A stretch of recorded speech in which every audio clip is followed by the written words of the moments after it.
Cocaina a fiumi, soldi, auto di lusso e belle ragazze. L'indagine della squadra mobile trevigiana traccia uno spaccato impietoso della marca, fatto dei toni chiari della cocaina e di quelli scuri dei contanti. Dopo aver fermato dei ragazzi ad aprile con 1 grammo di coca ed essere riusciti a capire chi gliel'avesse venduta, gli agenti della squadra mobile sono arrivati a casa di un ventenne che viveva con mamma e papà. Nessun precedente penale, un lavoro e un Audi A4 che i suoi coetanei si sognano. Lavora in un'agenzia immobiliare, inserito in una buonissima famiglia, appunto di origine albanese, residente qui in Italia da almeno una decina d'anni. I poliziotti hanno capito che era lui a tenere le fila dello spaccio a paese, hanno documentato una quindicina di cessioni e hanno ottenuto il mandato.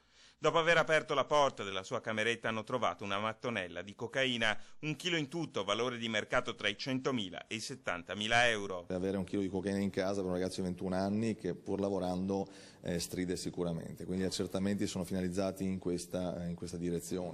In periodo di crisi procurarsi così tanti soldi per comprare una simile partita di droga non è facile, eppure lo scenario emerso parla di gente senza scrupoli, capace addirittura di spacciare nelle immediate vicinanze della questura. Gli sviluppi investigativi hanno portato a verificare l'esistenza di una rete di spaccio, soprattutto a paese e anche nelle vicinanze poi della questura in Viale Montegrappa, dove sono avvenuti alcuni scambi di sostanza stupefacente. Uno è già in manette, ma i poliziotti contano di risalire presto al canale di approvvigionamento.